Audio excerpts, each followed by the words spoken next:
¿Qué tal? ¿Cómo están? Bienvenidos al vuelo. Tengo el gusto de contar con la presencia de Rosa María Palacios en esta edición del programa. Rosa María, ¿cómo estás? Muy bien, y suscribo todo lo que acabas de decir. Ya nos quedamos sin conversación. ¿De qué vamos a hablar? Contigo eso es imposible, Rosa María. Sí. ¿Qué te ha parecido la gira de la presidenta Boluarte? ¿Qué te han parecido estas fotos que se parecen tanto a un selfie de vacaciones? Mira, yo creo que al final, decía hoy, ojalá que ella, que no ha sido expuesta nunca, digamos, a una cumbre internacional, que no tiene ese roce, ese trato, ¿no? Como los deportistas cuando los sacas a jugar afuera y que no se dan cuenta de cómo es la cosa, ojalá se haya dado cuenta de su soledad.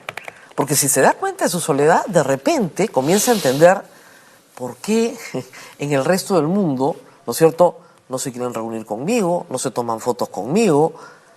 ¿Qué está pasando con la política exterior peruana? Y de repente enmienda. La impresión fuera del Perú es que en el Perú se cambia de presidente a cada rato. Sí. Esa es la impresión. Oye, tú en tu país has tenido 6 presidentes en los últimos 6 años. Entonces, ella, su primera tarea era recuperar, ¿no es cierto?, ese ambiente de estabilidad, por lo menos, ¿no? Yo me voy a quedar acá un tiempo fijo. Eso no se logró. 2, arranca una tarea importante, dejando en Lima una nota de protesta contra el funcionario residente de la ONU, el coordinador residente de la ONU, habiendo recibido del alto comisionado de Naciones Unidas, en la apertura de su sesión, un párrafo por lo de la Junta Nacional de Justicia. El señor Turk. El señor Turk lo dice claramente. Sí. Y luego ella ayer dice que a la Junta Nacional de Justicia hay que investigarla porque nadie tiene corona. Y no solo eso, sino que dice que, bueno, que la Fiscalía, ¿no es cierto?, nos investiga a todos y por qué no a ellos. Ella es abogada. Ella sabe perfectamente que en la Fiscalía no hay nada contra los 7 miembros de la Junta Nacional de Justicia porque nadie los está acusando de ningún delito. Es que además ahí, en el caso de la Junta Nacional de Justicia, y vamos a tocar varios temas, es interesante porque lo que se está haciendo es investigarlos para ver si se les encuentra una falta. Es decir, el proceso es de phishing, capturar el delito. No hay un delito que inicia una investigación, sino una investigación que quiere descubrir un delito o inventar un delito. Yo y Raúl hemos pasado por una facultad de Derecho y sabemos que eso está prohibido para un fiscal. No hay expediciones de pesca. ¿Ya? Tú tienes que ir con los argumentos dados. Y durante este rato que estamos sentados acá, ha estado Samuel Abad, abogado de la Junta, defendiendo la posición de la Junta. No lo querían dejar hablar como abogado de la Junta. Le decían que era solo para uno, para otro, para otro. O sea, ni siquiera ha habido proceso. Les ha explicado el procedimiento, las causales, en fin. Todo eso se sabe afuera. No es solamente una cuestión que se sabe en el Perú. 2, Dina Boluarte se presenta con 49 muertos encima. Y nadie quiere estar cerca a un presidente que tiene una masacre. O sea, lo que sucede en Juliaca con 19 muertos es una masacre. Lo que sucede en Ayacucho con 10 muertos por el ejército es una masacre. ¿Quién en el mundo se quiere sentar al lado de un presidente que viola derechos humanos? Nadie. Todos se quieren sentar, y Dina Boluarte también, al lado de personas que tienen un buen récord en la democracia, un buen récord en medio ambiente, un buen récord en derechos humanos. No quieres sentarte al lado del que se está portando mal. Sí. Como es lógico. Sí. O sea, ¿quién le da la mano a Ortega? Ortega ni va, pues, ¿no? No, claro. Se dan cuenta. Entonces, estaba hablando la vez pasada con Sergio Ramírez, justamente, claro, ¿no? Que ahora mismo no puede vivir en Nicaragua. Claro. Y él me decía, en el caso de Ortega es bien interesante la postura frente a al Pacto de San José de Costa Rica. No se va a ir, simplemente no le hace caso. Así es, punto. No, pero digamos, es el que se porta mal. Entonces, sí, me refiero a que, claro, digamos, como si no existiera. Hay una situación, digamos, de ruptura con el orden internacional que revela algo, ¿verdad? Es decir, los gobiernos dictatoriales, las autocracias, digamos, tratan de aislar a sus países justamente porque la presión internacional es contraproducente. Claro. Es que, mira, siempre en toda estructura vertical, el aislamiento del sujeto es fundamental para conseguir, ¿no es cierto?, que el sujeto te obedezca. Sí. Tienes que aislarlo. Ahora, y eso, digamos, es un gran problema para quienes también conocen mínimamente de derecho y saben el concepto de separación de poderes y de balance de poderes. Claro. Es decir, la idea de los padres fundadores de los Estados Unidos fue que nadie concentrara tanto poder que pudiera devenir en tirano. Claro. Y por tanto los poderes se contrapesan, se digamos, ordenan entre ellos. Claro, y la Junta, justamente la Junta Nacional de Justicia, es parte de la función original del Poder Judicial. Sí. ¿Okay? Lo que pasa es que modernamente porque ese es el otro argumento, justamente, ¿no? Es decir, no es un poder, por tanto no hay un problema de equilibrio de poderes. No pasaron por la católica, ¿no? No llevaron esa parte de derecho constitucional. Por supuesto que es un poder del Estado. Son organismos constitucionalmente autónomos que tienen funciones que originalmente pertenecieron a otro poder del Estado. En el caso de la Junta Nacional de Justicia, es exactamente eso, de la capacidad de nombrar jueces, tú separas esa capacidad y la pasas a otro poder del Estado. Originalmente, en la Constitución del 79, el presidente de la República nombraba a los jueces y fiscales y los ratificaba a nivel de Supremos el Senado de la República. Ese esquema cambia y se saca de la función jurisdiccional el nombramiento o la propuesta de ternas y pasa todo eso, por a un cierto, organismo especializado. No es raro. En los Estados Unidos, la Corte Suprema está compuesta por magistrados, digamos, presentados por el presidente, que son pasados por comisiones del Senado. Pero porque nunca un solo poder elige o ratifica, sino que hay una participación. En la nueva Junta son 5 organismos constitucionalmente autónomos que participan en dirigir el concurso para la selección. 5 y dos rectores. Entonces, lo que tú haces siempre en el nombramiento de la designación y en la salida es mezclar a los demás poderes del Estado que participan en esto, porque se considera que por su nivel de importancia necesitas crear el balance. Acá no hay ningún balance. Si el Congreso dice, ustedes se largan porque nos da la gana, porque la Constitución dice causa grave y hemos inventado que esto es causa grave, se acabó la Constitución. Sí, pero esa es una lectura caprichosa de la Constitución. Hay quienes dicen que como el artículo 157 dice que el Congreso puede investigar y sancionar a los miembros de la Junta Nacional de Justicia, puede hacer cualquier cosa. Y no son así las cosas. Ahora, eso es un abuso de derecho. Claro. La falta grave tiene que justificarse, probarse, demostrarse y tiene que ser proporcional la sanción a la falta. Y además tiene que haber un procedimiento. Un procedimiento y una tipificación. Es lo mínimo en el principio de legalidad. Nada de eso hay. Y lo saben. Yo escuchaba a la señora Gladys Echaíz, ¿cómo no lo vas a saber? Pues? No, bueno, claro, exfiscal de la Nación. Exfiscal de la Nación, lo saben perfectamente. Hay algunos que no saben nada, pero hay un grupo que sí sabe lo que está haciendo. Y lo que está haciendo es grave. Ahora, la última información que tenemos, la publicó Gustavo Gorriti, es que, claro, ante el escándalo internacional y nacional, y la protesta que esto ha generado, pues van a votar a 3 nomás. Da lo mismo, así voten a 1. Sí. Es un abuso igual. Es como si en el 93 hubieran votado a todos los miembros del Tribunal Constitucional. No, votaron solamente a 3. Y fue lo que fue la salida de esos 3 magistrados. 97. Sí. Exactamente. Claro. Rey Terry, Aguirre Roca y Reboredo. Y tú no te acuerdas, yo tampoco, y el público, quiénes eran los que se quedaron. No, claro. Nadie se acuerda de quiénes son los que se quedaron. Esa es la gran diferencia. Ahora, lo que hablamos, yo creo que es algo que puede parecer muy elemental, Rosa María, pero la sensación que se va generando es que como están las cosas tan enrarecidas, lo que estamos perdiendo es las costumbres democráticas más elementales. Es decir, la presidenta ya no le sabe responder a la prensa. Y una pregunta sobre un tema urgente, importante, de pronto la presidenta la interpreta como un insulto. Está muy agresiva, señorita. Exactamente, señorita de Canal N. Además, de Canal N. Como si decirle de Canal N fuera un insulto. La señorita de Canal N. Varias veces se lo dice. Los congresistas, digamos, hemos hablado de la situación de nuestro país a nivel internacional, están apostando ahora por el aislamiento del Perú. Prácticamente están diciendo que hay que salirse de la ONU, ¿no? Lo único que falta. La ONU es de Caviares. Bueno, Patricia Chirinos pidió que se citara a los jefes de misión de 8 países que tienen importantísimas relaciones con el Perú, como Estados Unidos, por ejemplo, el Reino Unido, ¿no es cierto?, a que se les llame la atención por recordar en el Día de la Democracia que la democracia se basa en una sociedad civil, ¿no es cierto? Con separación de poderes. Y con separación de poderes. Y Estado de Derecho. Esto es un horror para el Congreso. Entonces sí, se está perdiendo los modales democráticos. Pero quiero decir, los más básicos. Mira, o sea, tú los ves, el ABC. Tú los ves escribir a los congresistas en Twitter, las cosas que escriben. El otro día un señor congresista de la República me insultaba, pero de la manera más abyecta, con mi cuerpo. Luego tuvo que decir que le habían hackeado la cuenta.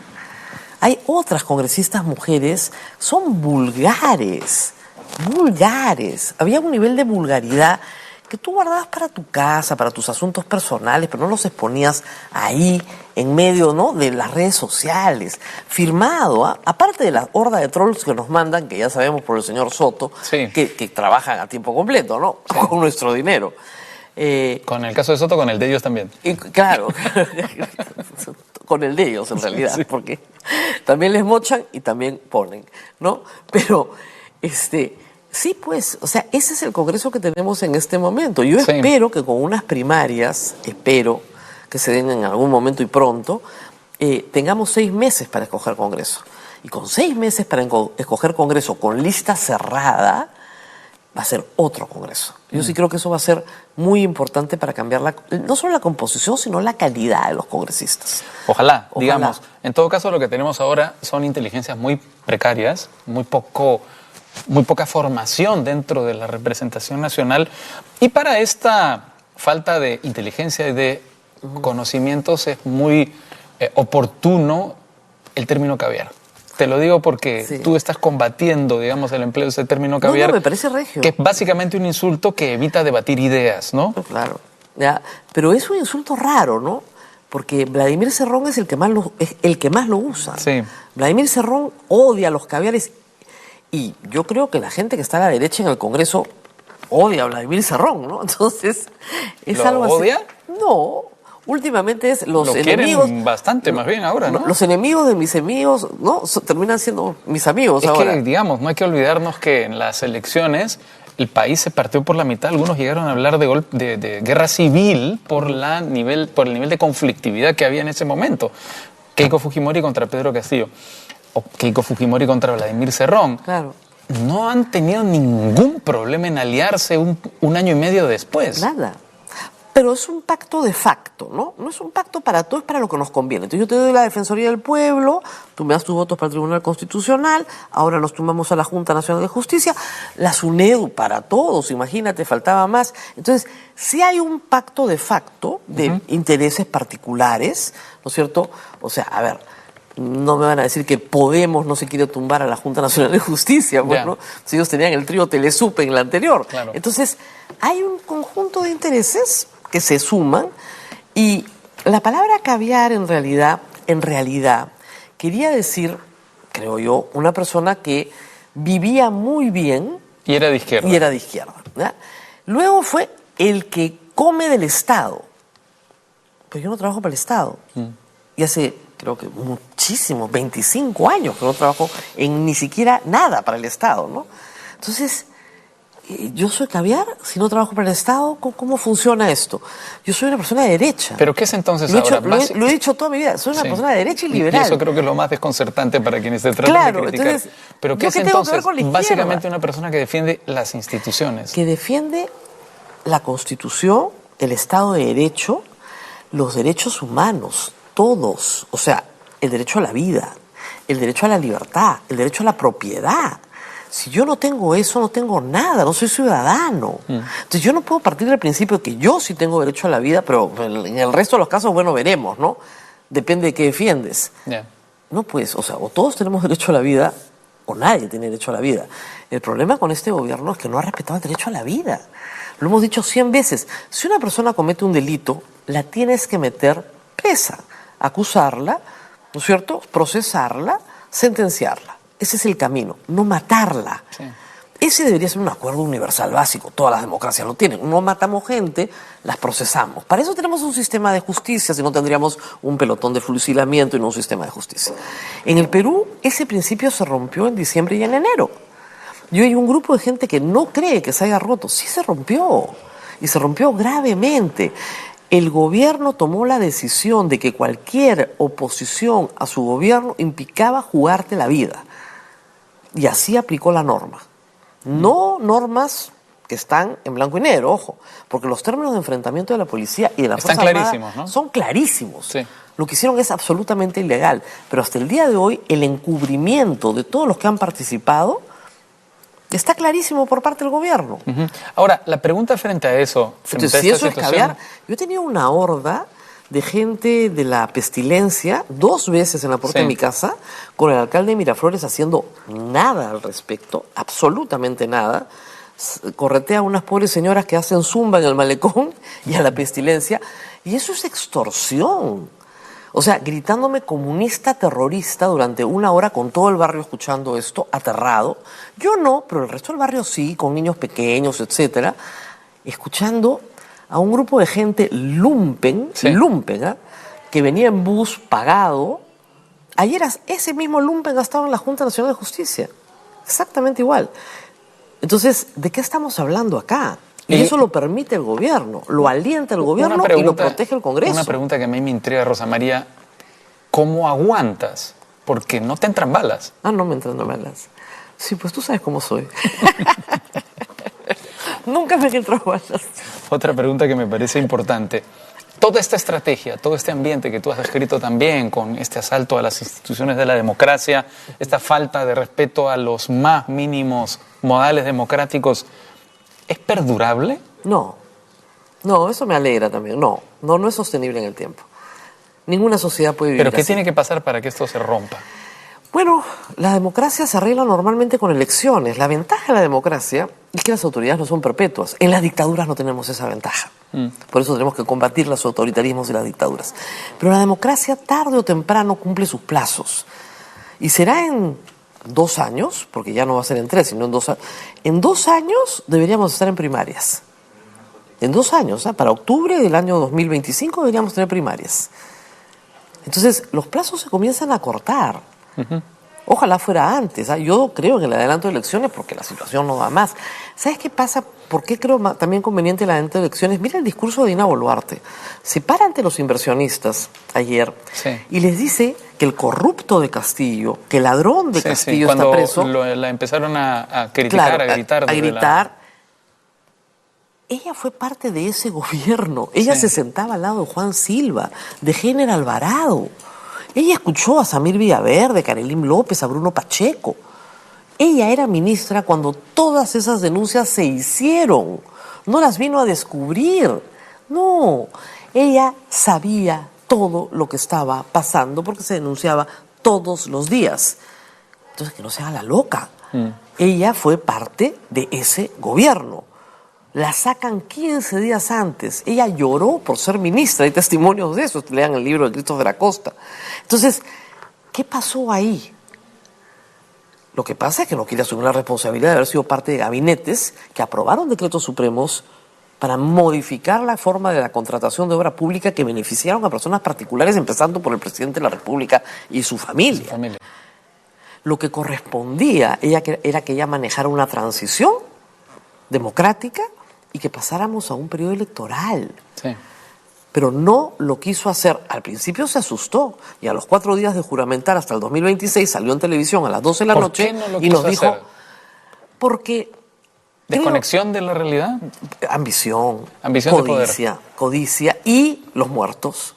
Le dijeron, si nos vamos ahora nos meten presos. Los muertos no se habían producido cuando ella juramenta todavía. No, pero a las 2 semanas, cuando ella presenta el proyecto de ley para adelantar elecciones y se discute en enero, le dicen, olvídate. No, eso se lo dice su entorno más cercano. Claro. Otaro, la que sabe perfectamente de qué está hablando, porque es un especialista en derechos humanos, le dice aquí... Nos quedamos. Sí, no nos queda más remedio. No nos queda más pero remedio. ¿por qué no lo hace el primer día, el día que asume? Porque había codicia también. Ella dice que leyó lo que le pusieron delante. Imposible. Entonces es una inimputable o una irresponsable. Claro, que leyó la fórmula que le dio el Congreso. Que el Congreso ya había efectivamente pactado hasta el 2026. Mira, el Congreso lo único que quiere es quedarse hasta el 2026. Nada más. No quiere lo mejor para el Perú, no quiere aprobar una ley, no. Mochar el sueldo, conseguir un contratito. Mira lo que le ha pasado a Bermejo, hoy día han entrado a su casa, obviamente le han allanado la casa.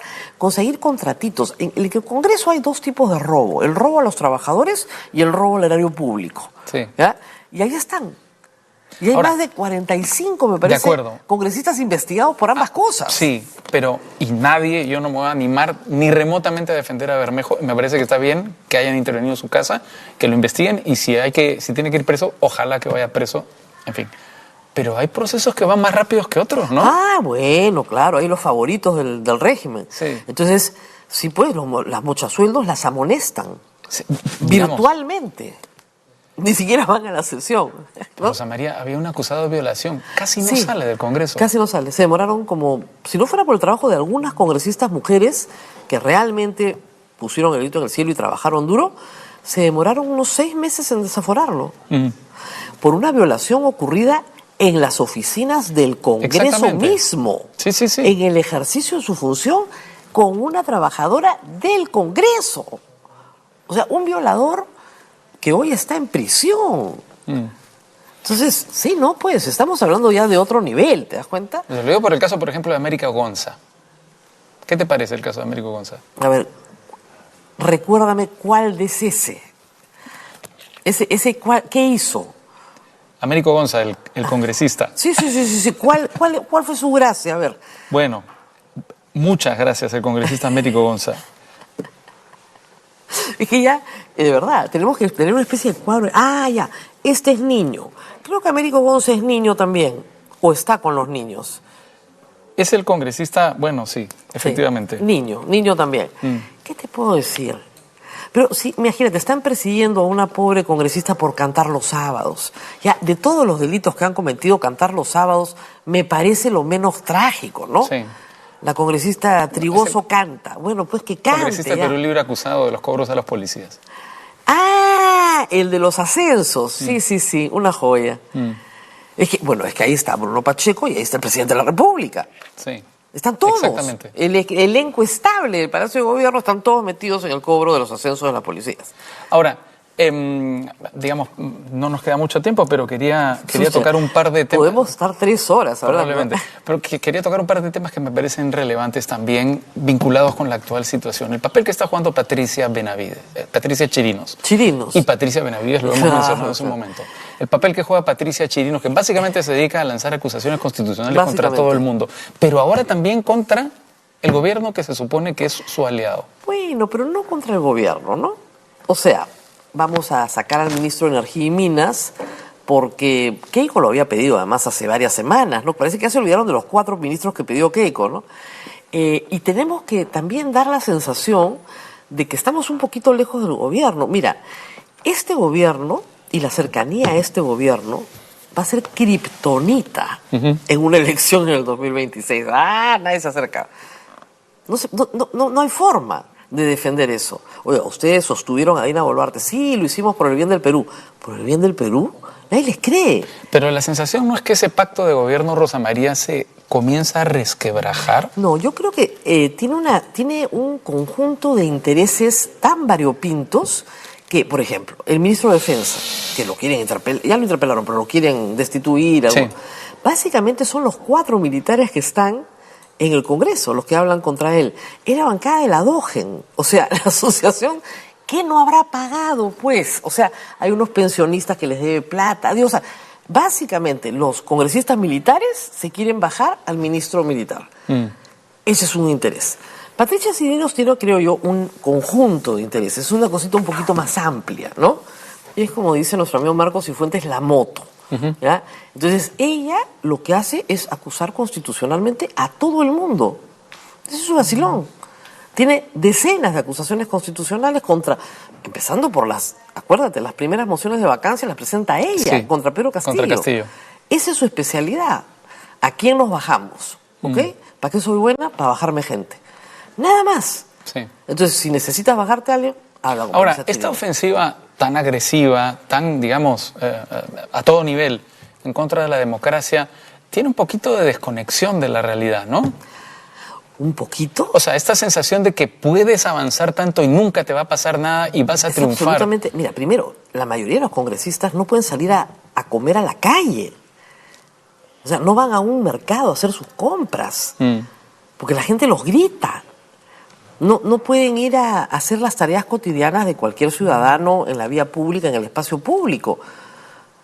Ni tampoco los ministros. Los ministros hay sitios a donde no pueden ir. Sí. Mientras más perfil bajo son y mientras menos sean reconocibles, mejor. Igual con los congresistas. Entonces, la desconexión con la realidad se da en muchos niveles, porque la realidad no está cerca de ellos tampoco. Sí. El poder obnubila a ese nivel. Mira, el poder corrompe. Eso para comenzar. Para comenzar. Y ese es el problema.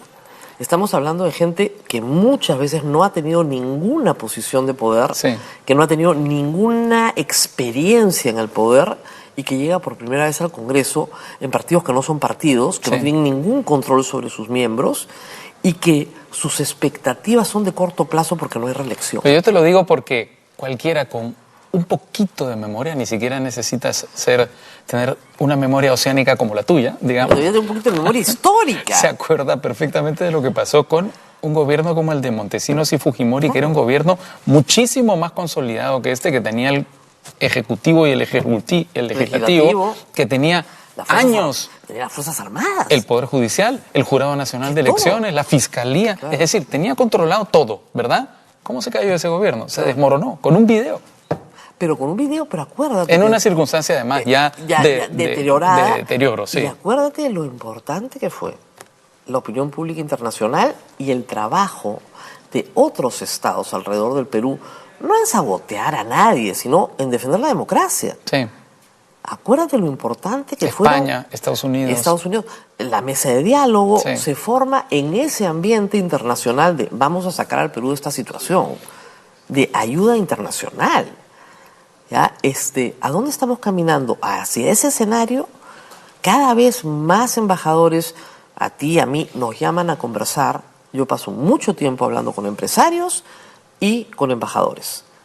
El mundo diplomático nos está pidiendo cada día más información, más consejos. Y el mundo empresarial también. Es mentira eso que dice el Perú no importa, nadie ve el Perú. Es mentira. Es mentira.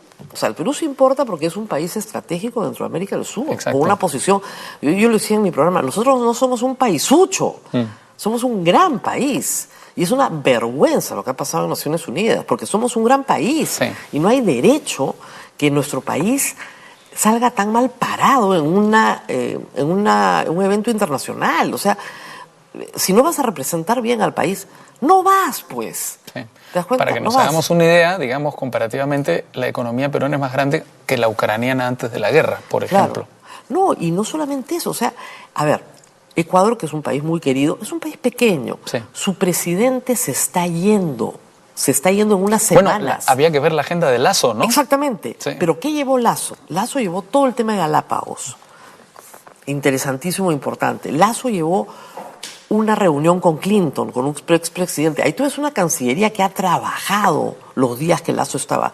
Y en una perspectiva de política de Estado. Lasso se va y el que entre toma la posta de lo que se ha avanzado. Sí. ¿Qué ha avanzado Dina Boluarte reuniéndose con el presidente de Paraguay, con todo cariño, con el paraguayo? Pero es que ahí hay un problema fundamental, que es el punto de partida del gobierno de Dina Boluarte y de sus problemas, ¿no? Que es un gobierno que vive para sobrevivir, no para gestionar el país. Ese es el problema. Entonces, si la gente cree que se va a poder gestionar la inseguridad ciudadana, el problema número uno de todos los limeños y todos los que vivimos en ciudades, en realidad, en el Perú, no va a suceder así. O sea, que no les vendan la plaza de armas dos veces, que se las han vendido ya varias veces en esta idea de que salen las Fuerzas Armadas. En primer lugar, el Decreto Supremo ni siquiera le ha dado el control interno del orden interno a las Fuerzas Armadas. Bueno, gracias a Dios no se lo ha dado.